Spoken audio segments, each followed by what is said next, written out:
Et coucou les amis, j'espère que vous allez tous bien. Donc on va faire le tirage pour le mois de juin 2021 pour le signe solaire, ascendant et lunaire. N'oubliez pas que c'est général, ça ne peut pas résonner avec tout le monde. Donc on va voir quel signe on va tirer à l'instant. Mais tout d'abord, je voulais vous remercier pour vos likes, pour vos abonnements, pour vos commentaires, ça me touche énormément. Si vous n'êtes pas abonné, je vous invite à le faire. Ça permet de faire grandir la chaîne et de pouvoir continuer en tout cas à vous apporter des vidéos. Voilà, si vous avez besoin d'une consultation privée avec moi ou si vous souhaitez faire un don à la cagnotte Litchi, vous trouverez tout dans la barre de description en dessous. Donc on va voir quel signe on va faire du coup. Allez, il nous en reste 1, 2, 3, 4, 5.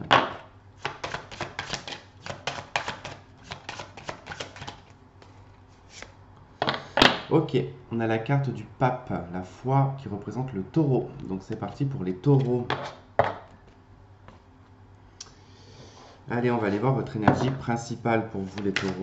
Qu'est-ce qui va se passer pour le mois de juin 2021, les taureaux? Merci. 7 de Gabriel, c'est la 7 de bâton.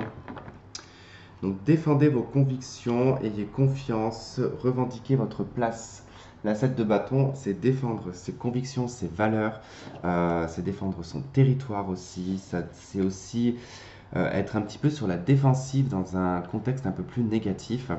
Mais voilà, la 7 de bâton, elle vous demande pour vous les taureaux de vous battre, de continuer en tout cas à revendiquer ce que vous souhaitez, euh, revendiquer votre place également. En tout cas, la 7 de bâton, elle indique que vraiment on défend, on peut défendre une famille, on peut défendre une valeur, on peut défendre des personnes. En tout cas, voilà, c'est vraiment une très bonne carte, je trouve, la 7 de bâton.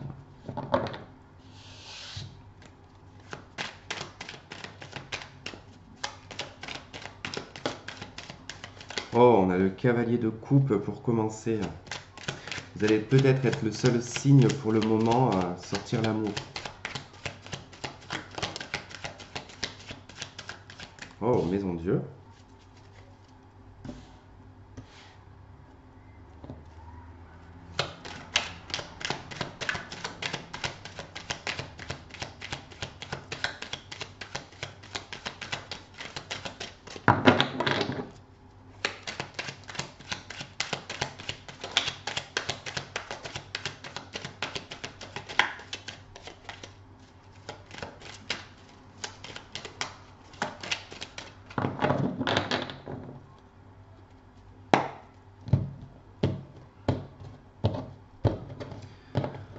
Allez, c'est parti. Oh bah reine de bâton, c'était celle qui s'était retournée dans le paquet que j'avais pas pris du coup. Bah vous voyez, 9 de coupe et la justice. Bon, clairement, ça nous parle ici d'une annonce assez soudaine, c'est une annonce sentimentale. En tout cas, ça peut être une bonne nouvelle. Alors, ça peut être une bonne nouvelle qui est assez inattendue et qui peut provoquer un choc assez soudain quand même. Mais ça peut être, je suis désolé si vous entendez les enfants crier, j'habite en face d'une école et je crois que c'est l'heure de la récréation ou de la sortie des classes, je sais pas. Mais bon, j'ai les fenêtres fermées, donc je vous dis pas, ça promet. Donc, je vous disais que là, ouais, on a soit une bonne nouvelle qui est vraiment inattendue et qui emmène quand même une espèce de chamboulement. Ça peut être également, ça peut être une mauvaise nouvelle.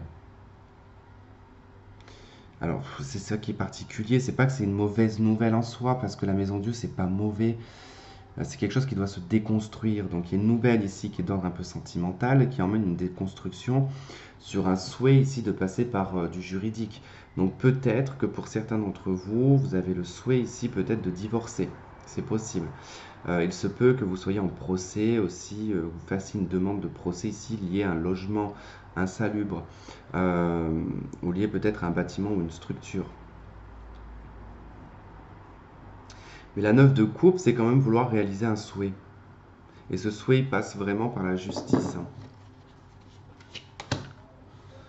On a la 4 de denier,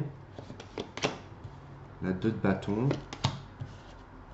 le cavalier de bâton, la 7 de bâton, qu'on retrouve, et le jugement. Eh ben, le jugement avec la justice, donc bon, là, ça peut être clairement que une décision de justice qui tombe. dans laquelle en tout cas on défend énormément ses convictions.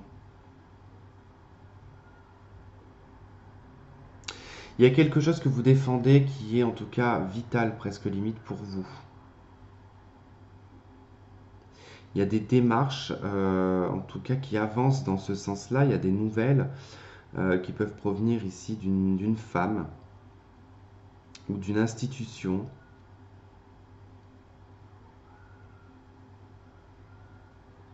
C'est comme si qu'on sortait ici d'une zone de confort, en fait. On sort d'une zone de confort, on souhaite s'aventurer peut-être ici dans une nouvelle aventure qui nécessite vraiment de passer par la destruction. On fait le choix, en tout cas ici, hein, de déconstruire quelque chose pour le reconstruire. Il y a le fait de renaître également avec le jugement. On défend également quelque chose du passé. On défend sa renaissance, son individualité. Et on protège beaucoup ses choix de réalisation surtout.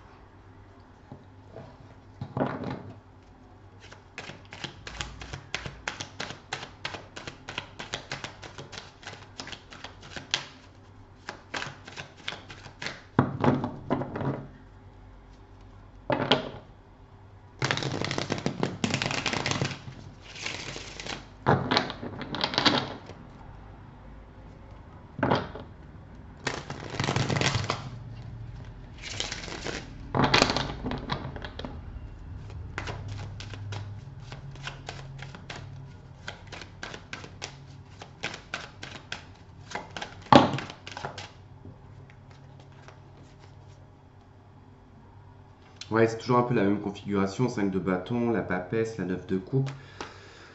On se bataille hein, pour des acquis, en fait. Pour des choses que l'on a acquéries au fil du temps. Ça peut être matériel, ça peut être intellectuel.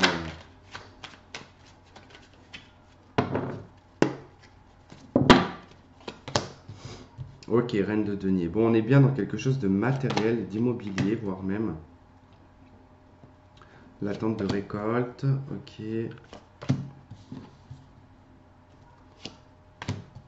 6 de denier. Vous voyez, on retrouve la 4 de denier en dos de deck hein, qu'on a ici. Donc pour moi, ici, on défend des biens matériels et financiers, des acquis également. On a deux fois le cavalier de bâton hein, qui se trouve dans la même lignée. Pour moi, en tout cas, vous avancez dans votre individualité, vous protégez un denier ici, vous protégez votre denier, vos acquis. Et en plus, la reine de denier, elle est beaucoup dans le regard de ses acquis. Hein. Elle regarde ce qu'elle a acquéri au fil du temps et elle le protège. On sait que ça demande beaucoup de patience avec la 7 de denier. Que c'est un chemin en tout cas qui va demander de la patience pour obtenir des résultats. Le résultat ici escompté, c'est vraiment cette recherche d'équilibre financier et matériel. En tout cas, vous êtes vraiment dans le fait de revendiquer votre place, hein, comme le dit la 7 de Gabriel. Hein. On est vraiment dans la position où voilà, on défend ses acquis, on défend ses biens, on défend ses rêves, on défend ses espoirs, on, on défend son abondance aussi. Enfin, il y a vraiment tout ça qui ressort et c'est vraiment lié à votre individualité en fait. Tout ce que vous avez créé, tout ce que vous avez construit, même si c'est amené à être déconstruit, vous récupérez en fait ce qui vous appartient. Il y a vraiment ça qui en ressort.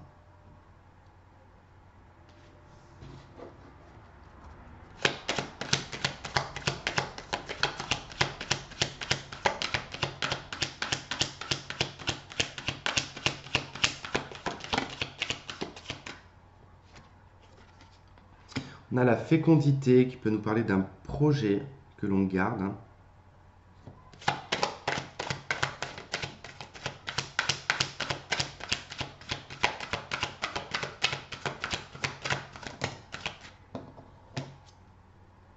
On a le bouclier. Alors, on peut parler aussi également pour certaines personnes d'une grossesse dont on ne parle pas. Parce que voilà, peut-être la peur que ça n'aboutisse pas, ou on est peut-être que sur le premier trimestre. Peut-être quelque chose comme ça, en tout cas, où on protège beaucoup. Mais il y a aussi le fait de protéger ce que l'on a gestationné. Hein.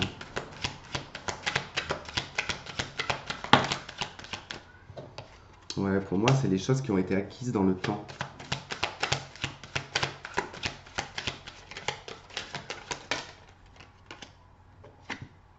On a la tranquillité.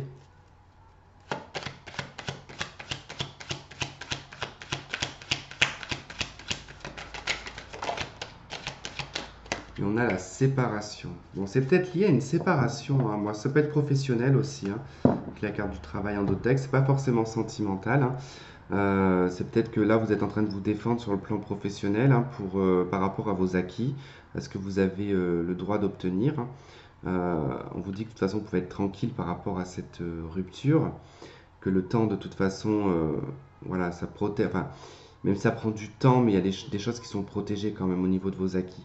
Après, si c'est par rapport à une séparation, là, effectivement, on protège ce que l'on a fabriqué, quoi, ce que l'on a fait par soi-même. Donc c'est vrai qu'il y a eu du temps qui s'est écoulé, tout ça on l'a construit, on a investi dedans et du coup là on vous dit qu'avec tranquillité, bon, vous allez pouvoir quand même vous séparer dans de bonnes conditions.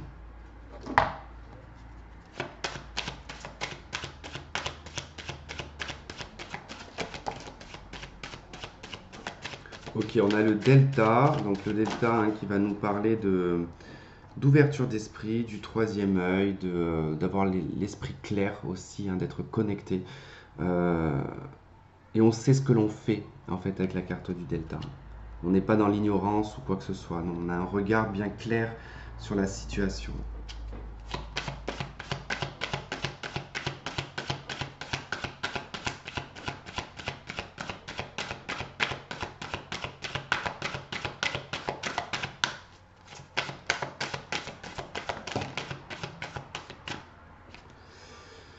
Alors, on a apprenez à vous connaître mutuellement, en vous révélant l'un à l'autre vos plus grands secrets, vous renforcez vos liens.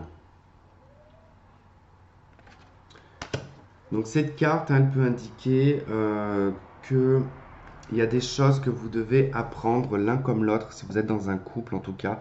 Ça peut nous parler de communication, d'échanger aussi sur des besoins, d'échanger sur des choses que vous n'avez peut-être pas dites. Vous gardez peut-être quelque chose en secret ou cette personne garde des choses en secret, qui a besoin en tout cas d'éclaircir la situation hein, avec quand même le delta, d'ouvrir les yeux et d'être clair sur la relation sentimentale.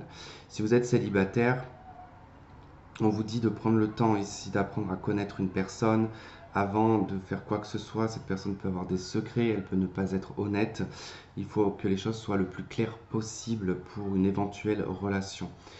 Pour les triangulaires ici, c'est pareil. Il y a peut-être des choses qu'il faut éclaircir, il faut apprendre à se connaître davantage pour pouvoir, je dirais, faire quelque chose, prendre une décision, parce que là, comme le delta, il y avait quand même une grande ouverture pour vous. Du troisième œil, vous allez y voir très clair. Vous allez avoir des réponses à vos questions sans même que vous ayez demandé quoi que ce soit. Euh, il y a des choses qu'il faut révéler, voilà. Il faut parler avec le cœur, tout simplement. Ok, ok, ok. Bon, bah écoutez, je vais m'arrêter là, les taureaux. J'espère que ce tirage aura résonné avec certains d'entre vous, que vous aurez trouvé des éléments de réponse. Si vous avez besoin d'une consultation avec moi, vous avez mon adresse email qui se trouve dans la barre de description. Et puis, bah, vous m'envoyez un email et je vous dirai comment ça se passe. Je vous embrasse, je vous remercie de m'avoir regardé et je vous dis à très vite. Bye bye.